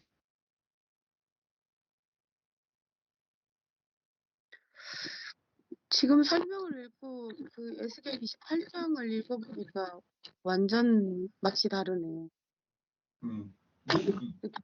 그러니까 사단은 이런 놈이야라고 안 하고 바벨론과 두로에 대하여 그 노래를 지어 그는 비유로 한다는 거야. 그럼 그 비유의 대상 근본은 어디야? 사단이 어떻게 멸망했는가인데 니놈들이 꼭 그 짓을 해서 이렇게 됐다라고 해서 역으로 추적을 하면 사단에 대한 표현이라는 거지. 이게. 그러니까요. 성경을 읽는 방법이 또 하나 더 생기네요. 그러니까 이게 예언서는 하나님의 어떤 사랑과 그 어떤 역할에 대해서 듣는 것도 있지만 예언서는 또 이렇게 사단의 성격이라든가 이런 것들을 또 유추할 수 있는 그런 방식을 쓰는 것도 되게 도움이 될 것 같아요. 나도 물론 사단이 영이니까 이렇게 시야에 보일 수 있는 겉모습은 없겠지. 그러나 그 가진 특성으로 나타났던 적이 한 번, 딱 내가 2번을 봤어. 근데 실제로 어떻게 생긴 똑같이 나타나면 어마어마하게 거대해. 옛날에는 우리나라 제일 높았던 게 63빌딩이라 내 표현이 63빌딩만 해, 이놈이. 그런데 얼굴은 사람이면서 아주 흉악한 짐승이 섞여져 있는 얼굴이야. 그리고 머리가 길고 그다음에 몸은 비늘로 쌓여 있어. 짙은 청색에 검정이 나오고 불이 나오는 그런 색깔이야. 근데 온몸이 비늘로 덮여 있어서 뱀은 뱀인데 그냥 뱀이 아니라 꼭 용가리 같이 생긴 공룡 같이 생긴 그런 놈이야. 그리고 날개가 있는데 깃털이 없어. 한마디로 그냥 실제로 익룡이나 이런 것들을 그려놓은 것처럼 날개가 그렇게 돼 있어. 털은 하나도 없어. 그렇게 꼬리 쪽이 굉장히 강력한 살같이 됐었어. 그리고 그가 숨을 쉬고 말할 때마다 불이 나왔다 들어갔다 하는 정말 아주 흉악한데 생긴 건 꼭 공룡이라고 해야 될까? 인간의 머리를 가진 흉악한 짐승의 몸에 공룡 비슷한 이런 형태야. 그게 사단의 존재를 제일 설명하기 좋은 형상이었나 봐. 그래서 그걸 2번 정도 봤는데 내가 만약 성량 갭이만 하다면 그 녀석은 63빌딩만 했었어. 그 둘이 맞짱을 뜰 거냐 주님이 물어보시더라고. 그 집회 갈 교회의 배경에 그놈이 서 있는 거야. 그리고 마치 바울이 3차 세계 선교회 끝내고 예루살렘에 들어갈 때 성령으로 예언하는 사람들 절대 들어가지 말라 하잖아. 그처럼 그때 나를 중보기도 해주던 눈이 열린 팀들이 전부 다 목사님 위험합니다. 절대 가지 마십시오. 여기 가면 정말 영적으로나 육적으로 엄청난 해를 입을 수 있습니다. 목사님 이 집회는 가지 마십시오. 전부 다 그러는 거예요. 나도 바울처럼 한마디를 했지. 내가 복음을 전하는데 죽는 걸 두려워하겠냐. 그리고 한 2주, 3주를 교인들이 전부 다 기도를 했어. 그리고 그 교회를 갔어. 가서 강다성에서 잠깐 기도하고 딱 말씀을 전하고 일어나는데 천사들이 미가엘 천사들과 함께 교회 네모난걸 쫙 칼을 들고 서 있는 거야. 그렇게 해가지고 사단의 세력을 잡아내고 그 교회를 다른 곳으로 이전할 수 있게 해주고 집회가 끝났어. 그러니까 실제로는 아주 막강할 수 있어.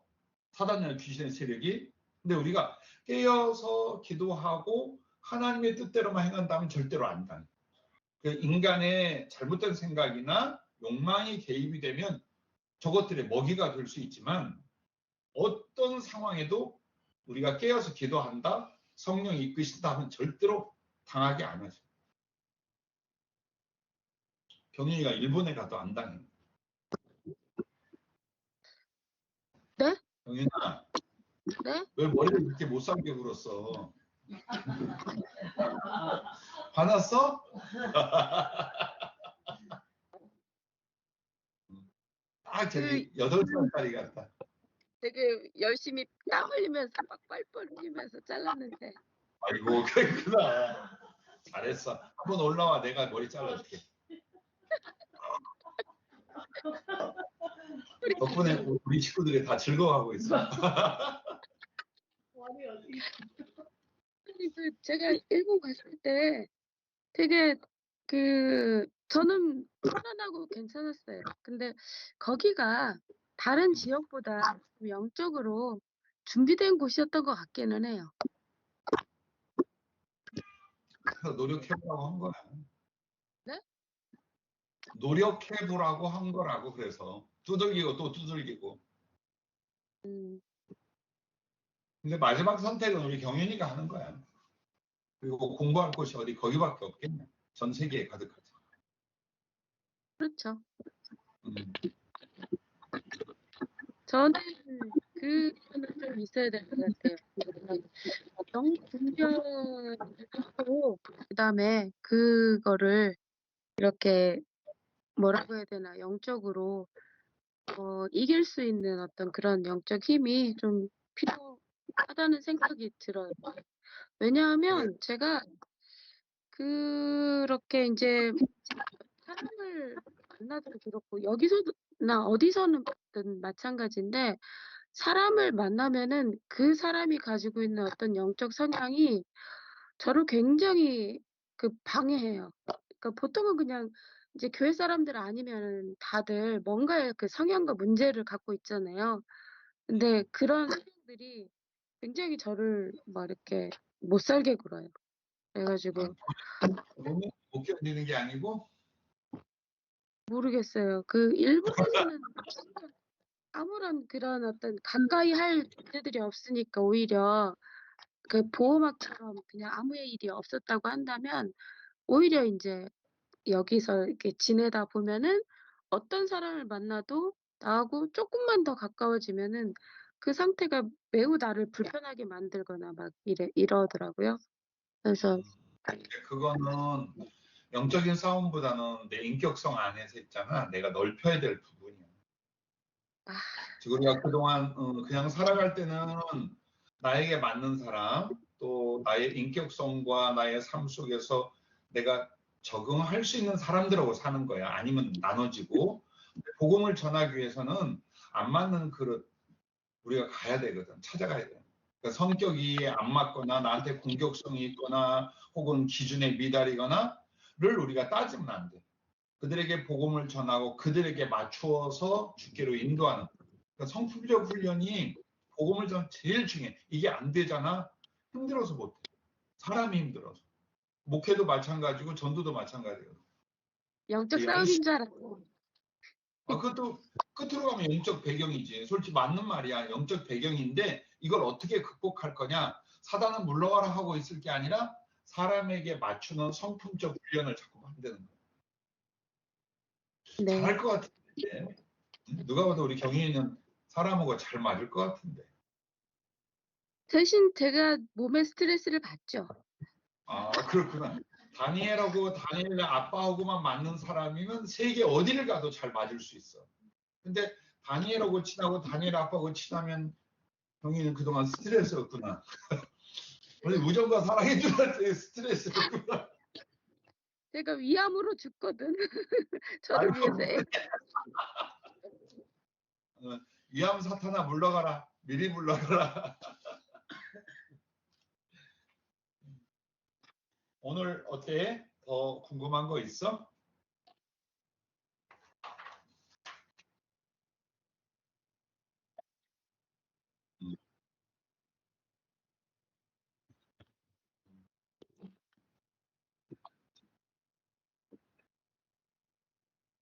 그래.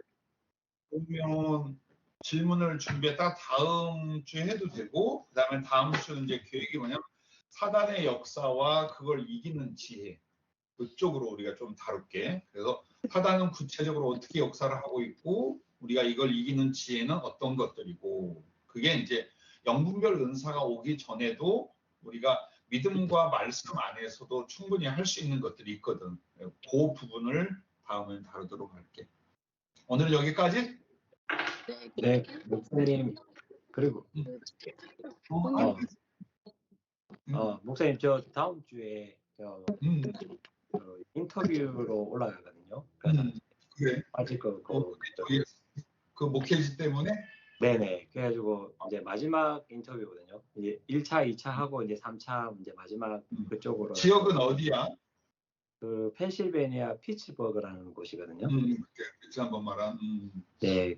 그래서 그게 월, 화, 수 이렇게 이제 그래서 지내면서 이제 사람들도 만나고 그다음에 뭐 중간중간 교회 두 교회를 다 둘러보거든요. 그래서 사람들 이제 마지막 이제 화요일 날 저녁에는 이제 그 운영위원회, 그다음에 청빙위원회, 그다음에 몇몇의 교인들 해서 모여서 그때 인터뷰도 하고. 그쪽 상태가 어떤 결정도 안 내렸어. 심사숙고한데. 그러니까 한마디로 보여주는 게 서로 머리를 맞대고 지금 하나하나 이렇게 세밀히 의논하고 따지고 있대. 그래서 긍정적인 결론도 아직 안 나왔고 부정적인 결론도 전혀 없어. 기도하래. 그리고 괜찮대. 만약에 그쪽에서 초빙을 하거나 결정을 하면 무조건 가래. 네. 가서 우리 온 거부터 하나하나 감당할 각오를 하래. 그래서 주님 갈 수 있게 해주십시오 하고 강력하게 기도하래. 네. 그럼 주님이 이렇게 만질 수 있어. 이번에 재미난 게 뭐냐면 우리나라 그 U20 20세 미만 월드컵 그 축구대회 했잖아. 근데 걔네들 할 때에 안쓰러워서 기도를 했다. 근데 어느 정도 정확히 그러자면 예를 들어서 공격수가 골대 어느 방향으로 찰 건데 골키퍼가 어디로 뛴다를 일러주시더라고. 그래가지고 나도 닭살이 계속 일러주는 거야. 근데 마지막 우리나라가 저기 이탈리아한테인가 그거 질 때에 마지막 그 프리킥을 차는데 골킥은 왼쪽으로 가 있는 거야. 근데 주님이 오른쪽으로 차는 거다. 이게 뭐 전화를 하더니 뭐 어떻게 해야지. 근데 정말로 이 녀석은 왼쪽으로 가고 있고 찬 건 오른쪽으로 차서 딱 끝나버리더라고. 그래서 나는 스스로를 때로는 시험하는 게 뭐냐면 정말 성령이 일러주시되 제일 중요한 건 내게 보여지고 한 말씀이 아니라 결과란 말이에요. 그래가지고 축구하면서도 굉장히 은혜도 받고 시험도 하고 그래. 아마 우리 진경이의 상황도 같을 거야. 그래가지고 서로들 기도해줘. 가서 어려움을 겪거나 안 갈 곳을 가는 곳은 아니니까. 다만 결정은 그들에게 지금 아주 굉장히 심사숙고하는 상태래. 그래서 이 부분을 놓고 서로들 기도들 해줘. 우리도 이쪽에서 그렇게 기도할게. 감사합니다. 네. 됐어? 네. 네, 기도합시다. 능력의 하나님, 우리 진경이 목사 이번에 부름받은 곳에서 아름다운 사역을 할 수 있도록 강권적으로 역사하여 주옵소서. 정말 아름답고 좋은 것을 나눌 수 있도록 주님께서 그들의 마음을 열어주시며 그들의 생각 속에 은혜를 허락하여 주시옵소서. 그러므로 그곳에서 또 새로운 사역을 시작할 수 있도록, 그리고 주님이 원하고 기뻐하는 사역을 이뤄낼 수 있도록 은혜를 베풀어 주시옵소서. 우리 모두 주님의 뜻이라면 살고 죽으려고 합니다. 굿 인도해 주시고 우리를 어떻게 충성해야 될지 이끌어 주시옵소서. 또 만날 때까지 주님이 같이 하시길 바라며 예수님 이름으로 기도하옵나이다. 아멘.